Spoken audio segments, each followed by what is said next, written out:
né? Cabelo curto, raspadinho, cara de baiano, mas não sou gaúcho. Acredita? Só na fé, irmã, né? Você também é gaúcha? Sim. Aí, tá vendo? Tá vendo que existe pretinho no sul também? E a minha esposa, ela é baiana e é loira. Então ninguém acredita. É um contraste grande.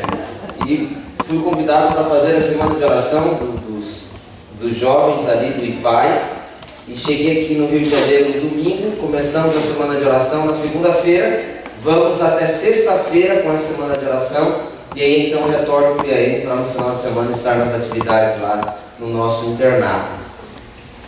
O Rodrigo me ligou no ano passado, me convidando para estar com vocês aqui numa semana de oração, mas infelizmente não havia mais condições. Ele tentou no final de semana, também não havia condições de estar. E aí na última ligação que eu recebi dele, falei assim: olha, Rodrigo, eu vou estar em Petrópolis.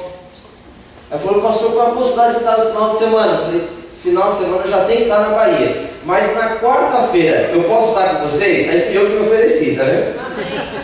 Porque tanto que ele ligou para mim de maneira tão carinhosa, eu falei: na quarta-feira eu posso estar, você topa? Ele falou: pastor, eu topo. Não, ele falou assim: pastor, eu topo. E aí nós combinamos, e para mim é uma grande alegria estar com vocês hoje. Amém. Bom, você é muito simpática, viu, menina? Eu não sei seu nome. Obrigada. Eva. Ah, tá certo.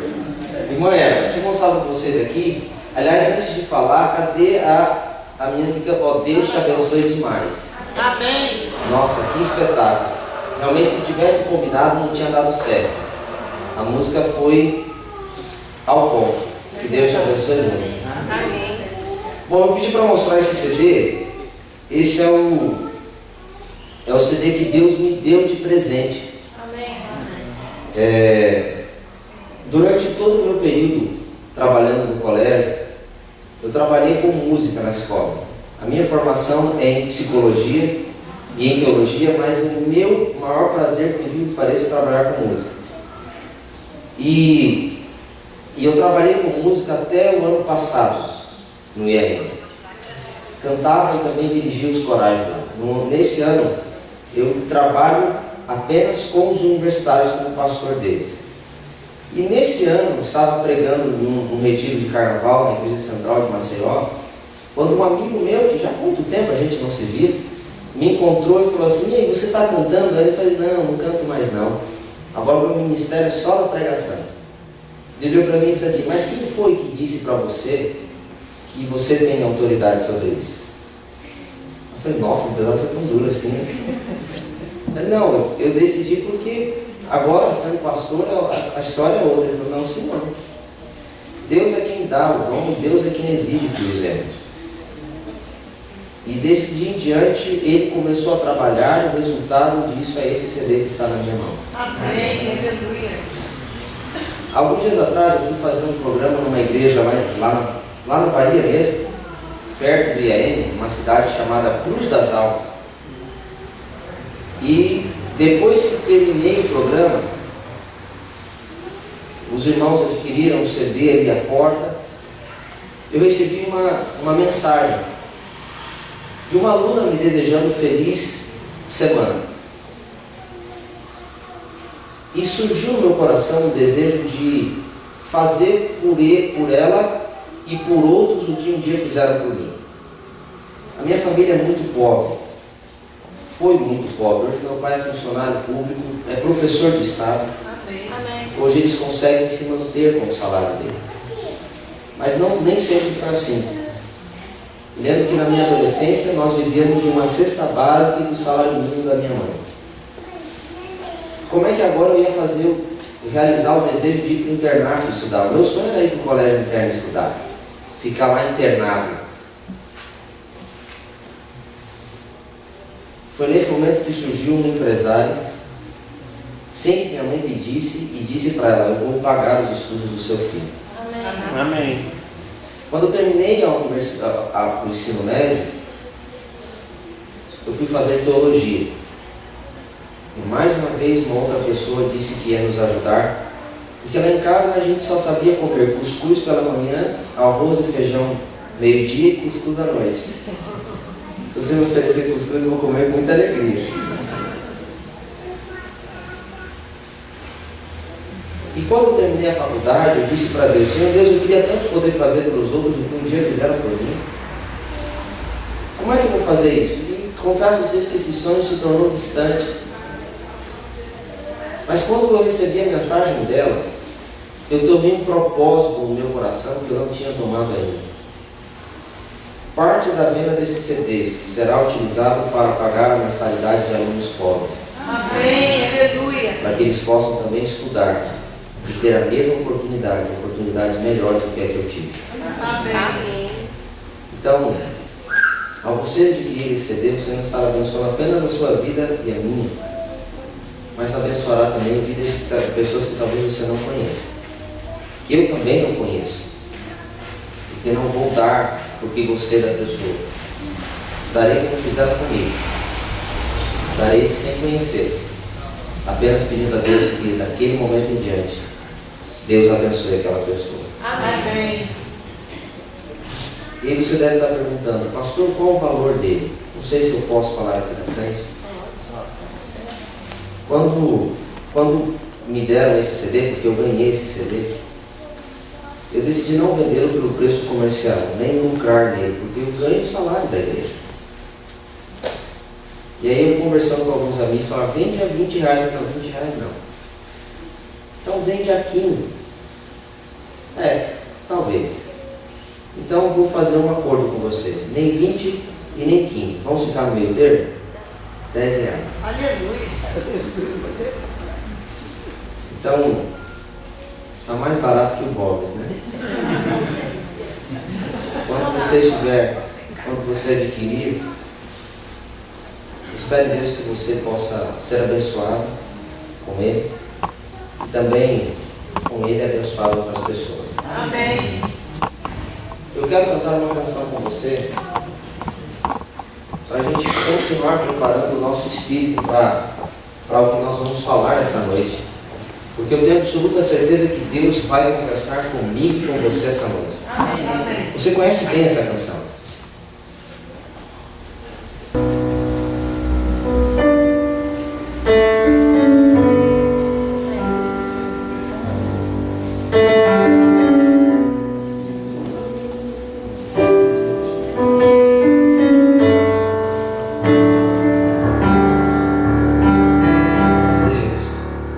Deus de Israel,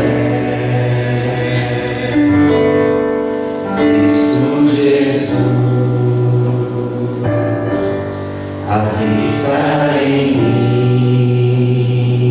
Diga para Deus: Espírito luz, grande é o teu nome, ó Deus de Israel, pois tu criaste a terra e o céu. Hoje tua glória invade meu ser.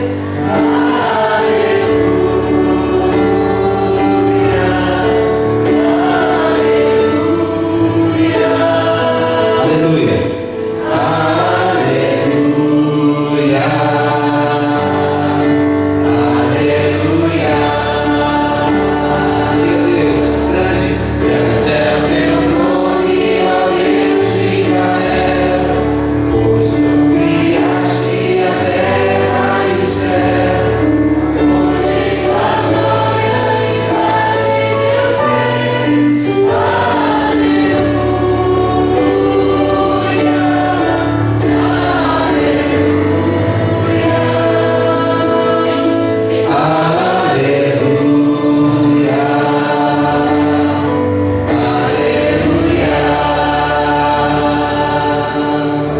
Deus de Israel, Deus de Israel,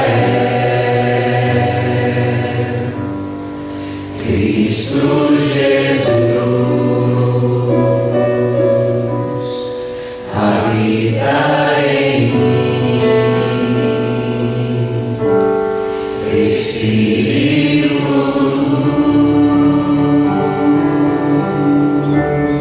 luz,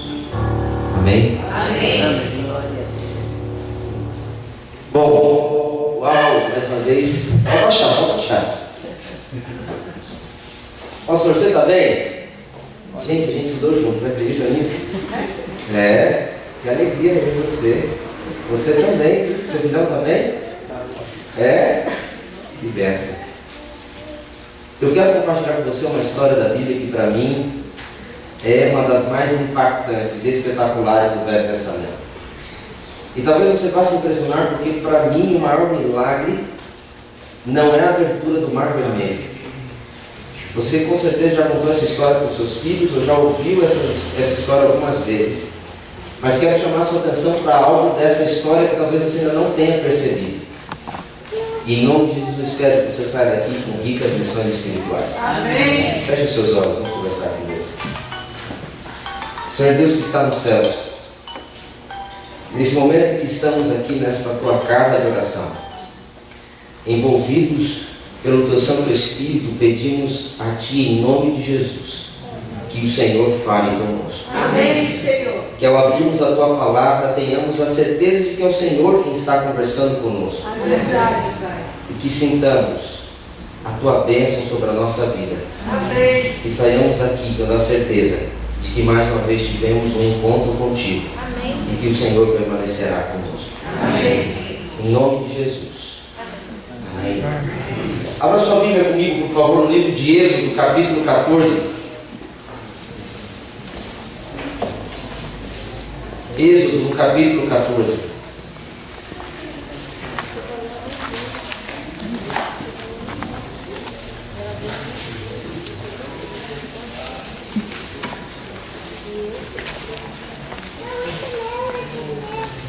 É interessante perceber como a trajetória do povo de Israel narra um pouco da minha e da sua trajetória como cristãos. É impressionante também perceber que ela também narra a minha e a tua relação com Deus. E como em muitos momentos a nossa relação com Deus passa por momentos de muita confiança em Deus e em outros de completo desespero. Afinal de contas, quantas vezes você já não conversou com Deus pedindo que Deus agisse na sua vida? Ou em outras falou com Deus, brigando com Ele, pedindo que Deus resolvesse algo que aparentemente não podia ser solucionado? A trajetória, ou a narrativa da trajetória do povo de Israel, no livro de Êxodo, é sem sombra de dúvidas uma espécie do tipo de trajetória que eu e você trilhamos enquanto estamos aqui nessa terra. Mas deixa eu te contar algumas coisas sobre essa trajetória. Alguns arqueólogos afirmam que a mais provável trajetória do povo de Israel tenha sido essa aqui. Eles saíram do delta ou do crescente fértil do Egito, como é conhecido esse lugar, saíram da terra de Mênfis, passando pela cidade de Sucote e vindo em direção a Etã. E aqui passaram pelo Mar Vermelho, pelo Golfo de Acaba, como é conhecido hoje, também chamado naquela época de Mar Vermelho. Existe uma peculiaridade nessa trajetória. Ela é uma trajetória de muitas montanhas. Montanhas tão íngremes que o povo precisou passar por um único lugar para conseguir atravessar ali e dali poder seguir para o Monte Sinai. Essa trajetória ou essa travessia é chamada pelos beduínos, os moradores mais antigos desse lugar, de Wadi Vatir, que em árabe quer dizer lugar de passagem, rota de fuga. Esse lugar foi denominado porque eles acreditam que num tempo muito passado, um povo muito numeroso passou por ali. E que os judeus dizem que esse povo muito numeroso se tratava do povo hebreu.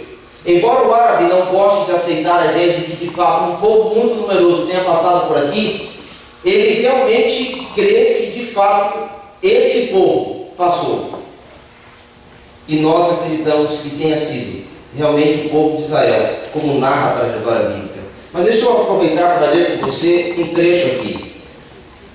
Veja só o que diz no versículo 17 do capítulo 13. Abre comigo aí, por favor. Versículo 17 do capítulo 13.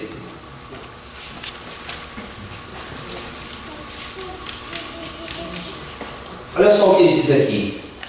Tendo o faraó deixado vir o povo, Deus o levou pelo caminho da terra dos filisteus, não o levou pelo caminho da terra dos filisteus, posto que mais perto, porque disse, para que porventura o povo não se arrependa, vendo a guerra e torne ao Egito. Porém Deus fez o povo rodear pelo caminho do deserto, perto do mar vermelho, e arregimentados subiram os filhos de Israel do Egito.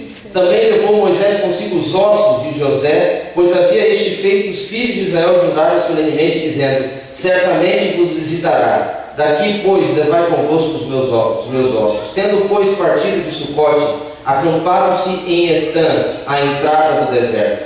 O Senhor ia diante deles durante o dia, numa coluna de nuvem, para o guiar pelo caminho. Durante a noite, numa coluna de fogo para os iluminar, a fim de que caminhassem de dia e de noite. Nunca se apartou do povo a coluna de nuvem durante o dia, nem a coluna de fogo durante a noite. Existem algumas coisas que eu quero que você preste atenção nesse texto. Eu não sei se você já teve a oportunidade de andar pelo deserto. Eu nunca tive. No Brasil não existe. O que nós temos lá é o semiárido. É algo que parece, se aproxima do deserto. E eu confesso a vocês que é terrível. Esses tempos atrás nós tivemos uma forte seca no Nordeste.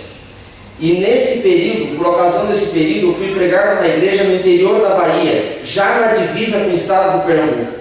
E ao longo daquela trajetória eu pude ver alguns animais mortos nas fazendas. E as fazendas que eram feitas de palma, todas elas extremamente secas. E eu fiquei imaginando, se aqui que não é deserto, os animais que estão habituados a esse clima, a viverem com pouca quantidade de água e a comerem a palma, já estão morrendo, imagina quão difícil é viver no deserto. Realmente não é fácil. E não é fácil por uma série de razões. O deserto durante o dia pode chegar a 50 graus Celsius e à noite ele pode esfriar a ponto de zerar o cronômetro, o grau. Quem é que consegue sobreviver a uma mudança de temperatura tão drástica, tão brusca?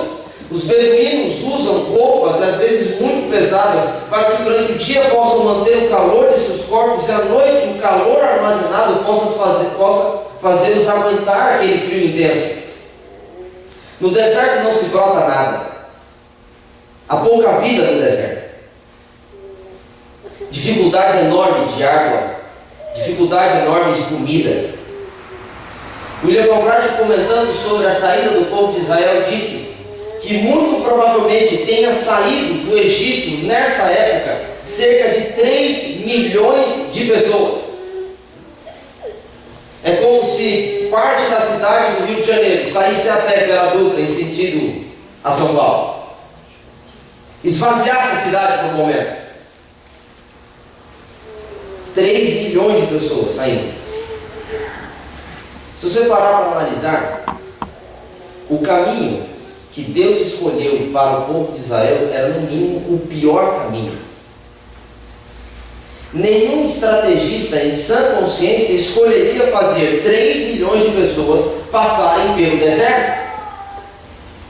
Estava aqui, o povo filisteu morava onde hoje é o atual Israel, poderiam margear o mar Mediterrâneo. Ali possui o Rio Jordão, entre tantos outros rios, eles estavam mais perto. Chegar também à terra prometida, Canaã, era muito mais rápido do que ter que fazer toda esta volta para chegar até Canaã. Eles estavam a poucos quilômetros de lá, porque Deus os fez passar pelo deserto. Deixa eu dizer uma coisa para vocês. A Bíblia diz que Deus ordenou que o povo de Israel passasse pelo deserto, para que ao passar pela terra dos filisteus, eles não se lembrassem da vida que viviam no Egito e decidissem não voltar para o Egito. Sabe o que me impressiona? É que o povo de Israel estava tão habituado à escravidão que Deus precisou literalmente desintoxicá-los do espírito de servidão e de escravidão, para que eles pudessem almejar a terra prometida.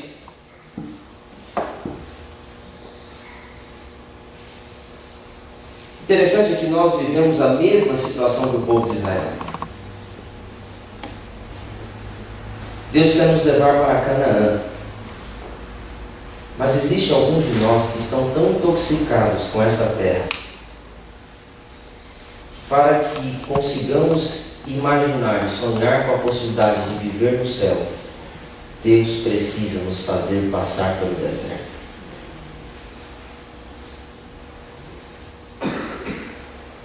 Porque gostamos tanto dessa terra, que no único momento de decisão, poderíamos escolher viver aqui ao invés de escolher o lar celestial. Tenho conversado com jovens e para muitos deles é difícil demais imaginar o céu sem internet, sem smartphone, sem um computador, sem um celular. Como é viver num lugar onde as pessoas não morrem, onde ninguém briga com ninguém? Como é que é viver num lugar onde não tem novela, Geração Brasil? Como é viver num lugar onde você não tem futebol no final de semana?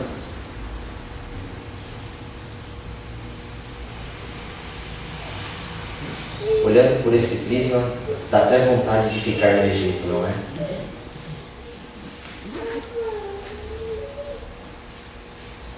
Por isso que para alguns, Deus precisa fazer-nos passar pelo deserto.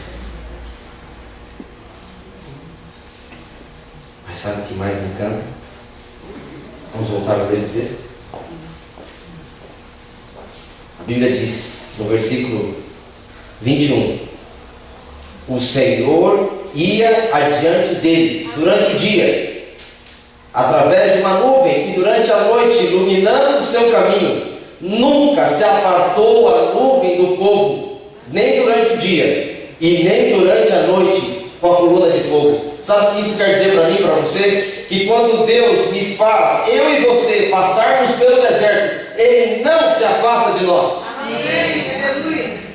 Da mesma maneira que a nuvem durante o dia estava guiando o povo, e a nuvem durante a noite aquecia o povo, durante o dia da nossa vida, e durante as trevas mais profundas da nossa existência, é Deus quem está nos guiando.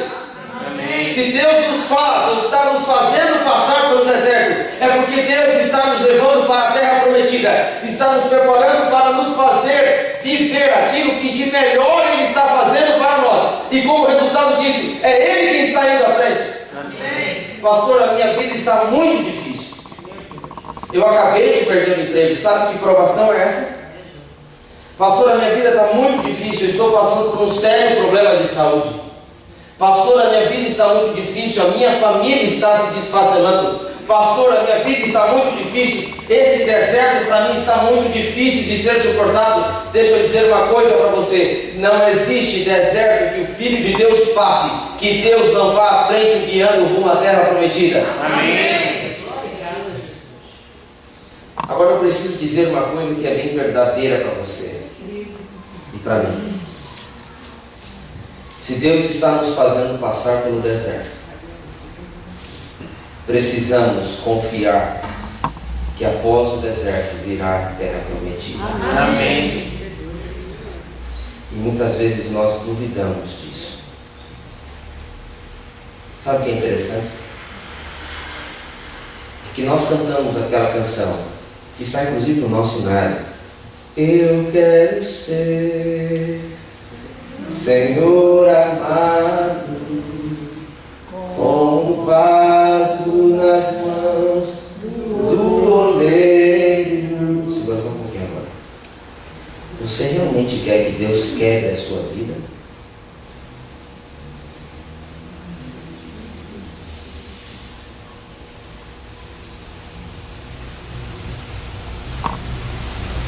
Se você quiser que Deus quebre a sua vida, então vamos continuar cantando. Quebra minha vida e faz-a de novo. Eu quero ser, eu quero ser um vaso novo. Quebrar a minha, a sua vida significa muitas vezes ter que nos quebrar perante o Senhor. Nem sempre isso é fácil. quando você estiver passando pelo deserto, jamais se esqueça de que Deus está com você. Amém. Mas é interessante perceber também que mesmo quando Deus nos dá provas de que Ele está conosco, muitas vezes nós vacilamos na fé. Já aconteceu isso com você?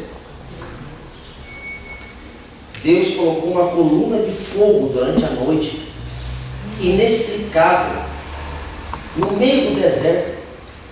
O povo via aquela coluna de fogo todas as noites, e ainda assim o povo continuava a sentir medo. Uma coluna de nuvem durante o dia, e mesmo assim o povo continuava a duvidar. Mas por que o pastor continuava a duvidar? 3 milhões de pessoas saíram do Egito. É óbvio que Faraó ia sentir o impacto disso na sua economia. E entendendo que ele era um semideus, ele jamais permitiria que o Egito cairia numa tremenda derrocada econômica. Então o que foi que ele fez? Diz a Bíblia que ele decidiu reunir 600 cavaleiros, o bope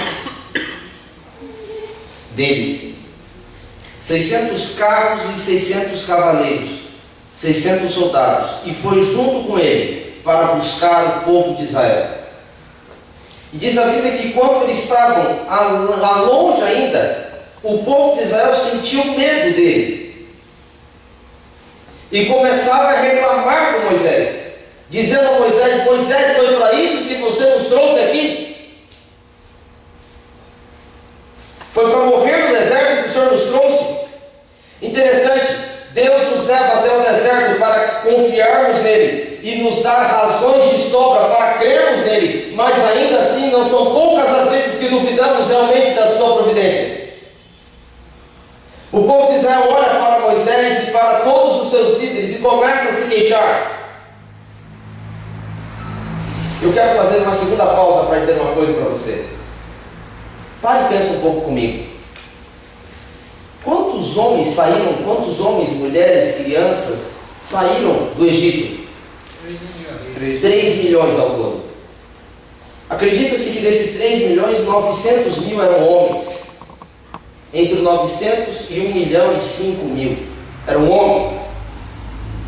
Quantos cavaleiros e cavalos saíram para buscar o povo de Israel? 600 homens foram capazes de tocar terror em 1 milhão de homens. Mas era 1 milhão de escravos. Era 1 milhão de escravos. Estavam acostumados a ter medo. A ter medo. Sabe o que mais impressiona? É que quando nós deixamos de olhar para Deus, até as coisas que numericamente são menores do que nós nos provocam medo. Quando não confiamos em Deus, até as coisas que são menores do que nós nos causam pavor.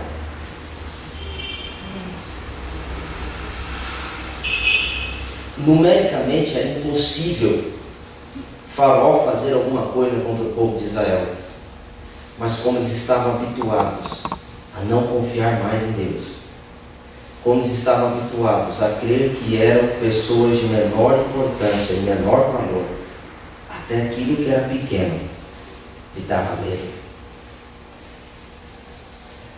E aquele que vive sem a presença de Deus vive com medo até das coisas que são pequenas.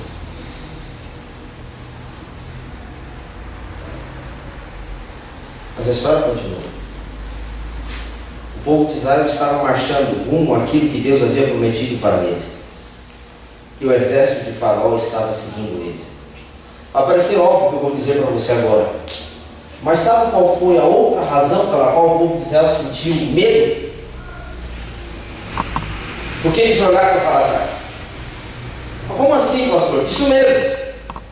Se o povo de Israel estivesse olhando para frente, o tempo todo para frente, eles sequer perceberiam quantos eram os cavaleiros que estavam vindo. Eles estariam focados no objetivo, no rumo deles. Mas ao olharem para trás, eles ficaram com medo.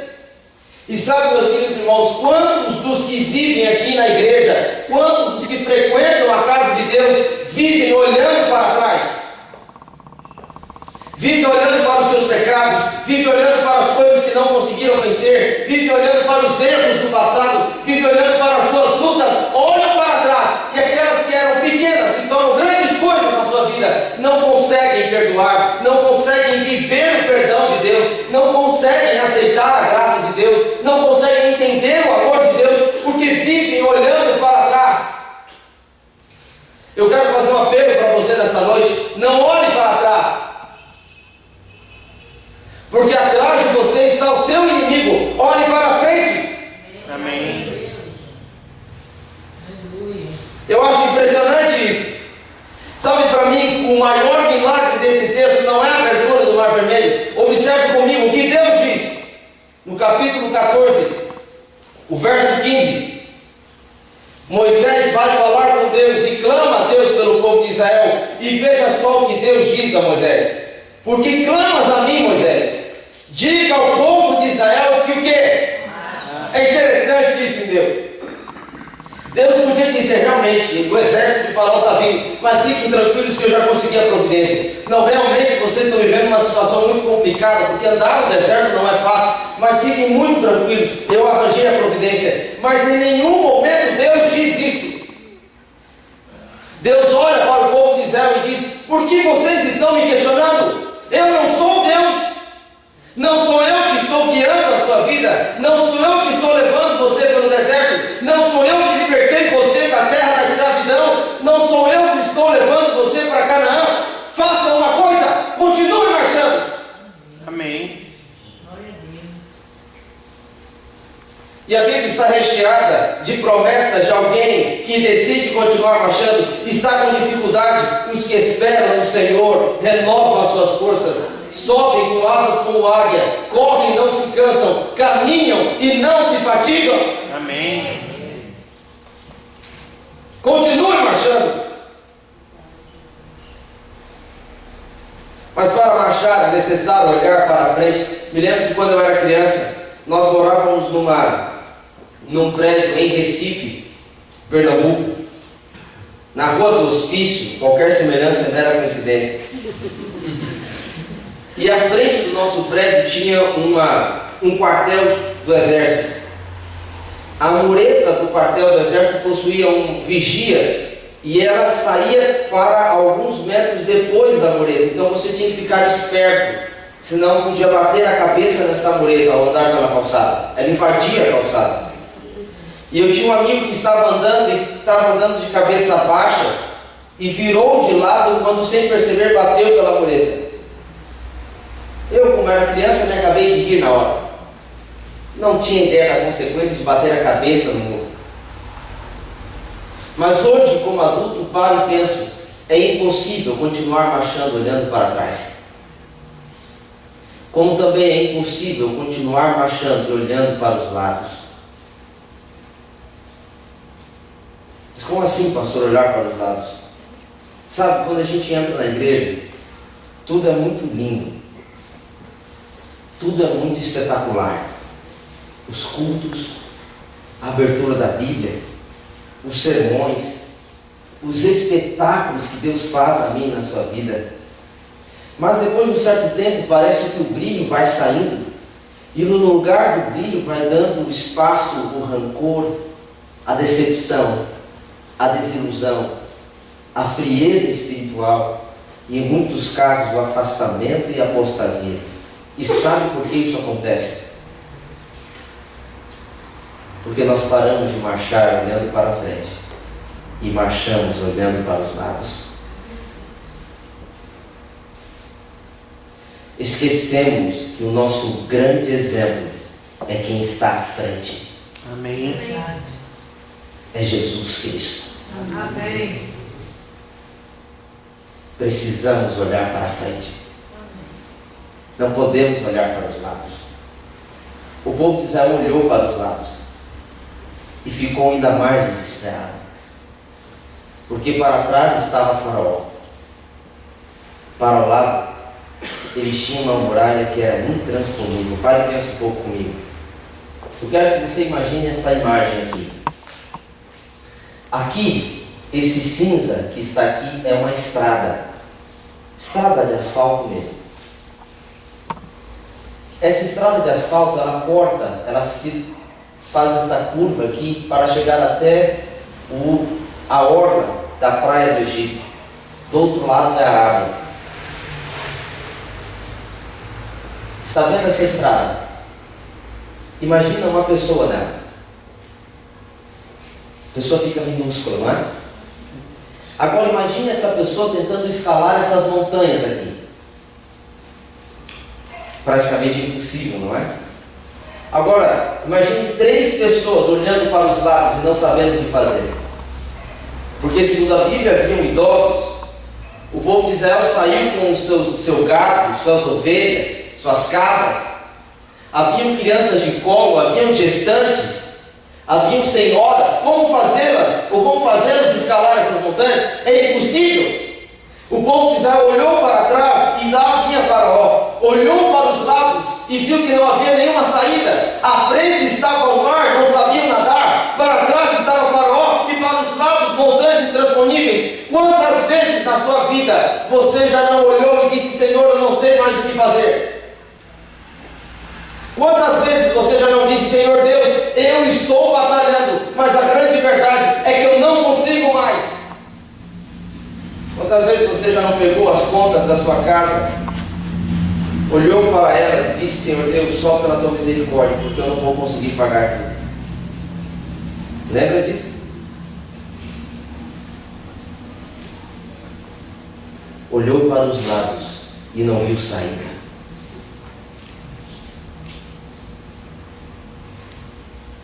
Olhe para frente. Amém. Porque o Senhor tem cuidado de vós. Amém.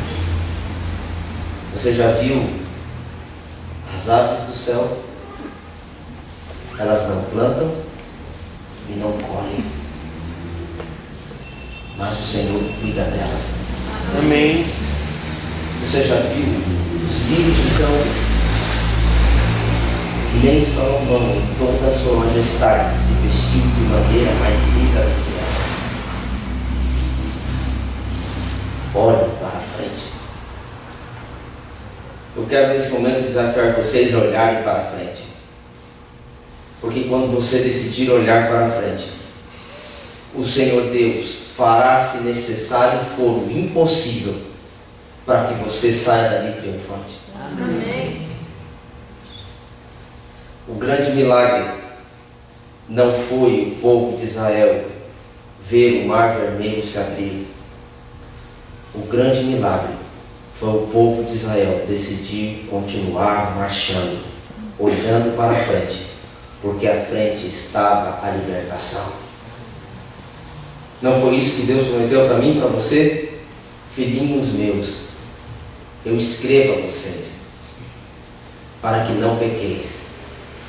Mas se alguém pecar, há um advogado no céu, junto ao Pai, Jesus Cristo, o justo. Amém. Ele está lá no céu, cuidando de você, intercedendo por você, fazendo com que você jamais se esmoreça, mas que creia que em meio ao deserto Ele está guiando você a uma terra prometida. Amém.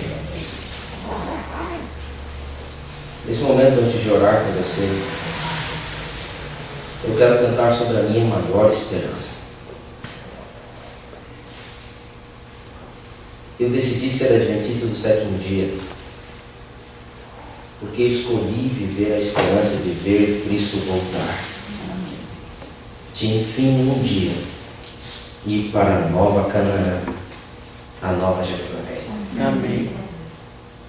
E não importa que deserto eu ou você esteja passando, eu sei que o Senhor está nos guiando. Abrirá o mar vermelho de nossas vidas e nos levará em segurança para a terra prometida. Amém. Minha geração. Não sei se o rapaz do som está ali. Aqui você. Corre lá, por favor. A música está no pendrive. Minha geração. Eu quero fazer um pedido para você. Enquanto você estiver escutando essa canção, gostaria de pedir que você conversasse com Deus. Que você abrisse o coração e dissesse para Deus qual é o deserto que você está passando. E que pedisse, sobretudo a Deus, que Ele te faça permanecer firme, confiando nele, aguardando um mar vermelho se abrir, e enfim juntos irmos para a nova Canaã. Eu sempre olhei para o céu, esperando aquele dia em que Cristo prometeu que esse mundo voltaria.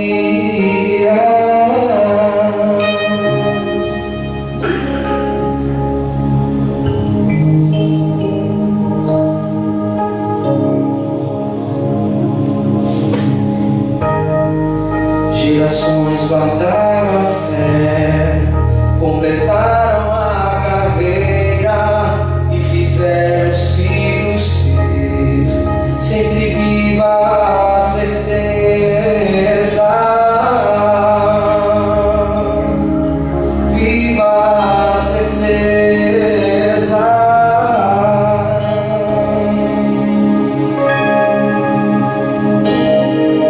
Minha geração vai ver a promessa se cumprir.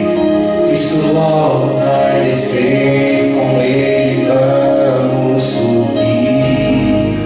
Minha geração vai ser dentre todas nós bendita, pois irá saudar o Rei em sua gloriosa vida.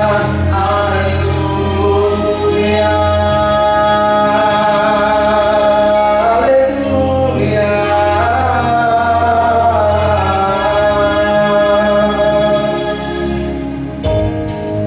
Boas novas vamos dar e alcancem toda a terra.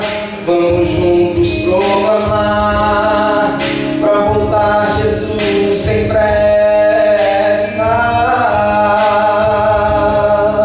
Meu Jesus sem pressa.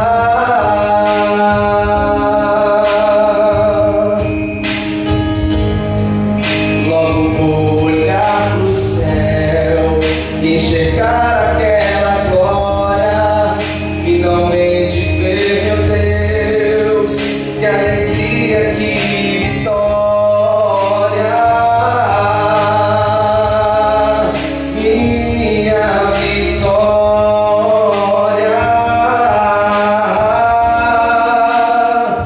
minha geração.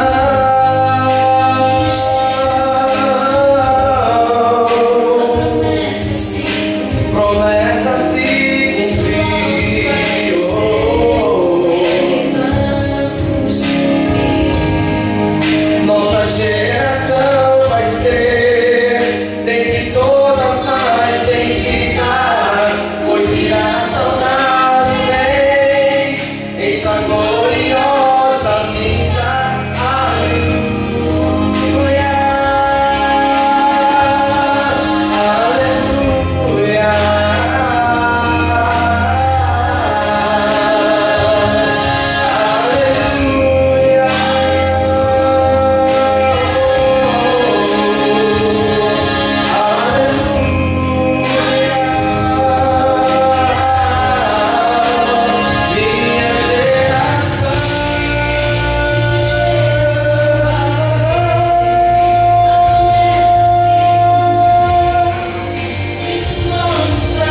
veremos Cristo Jesus.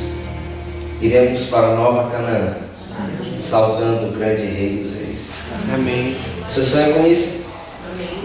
Vamos orar? Coloque-se em pé, vamos conversar com Deus.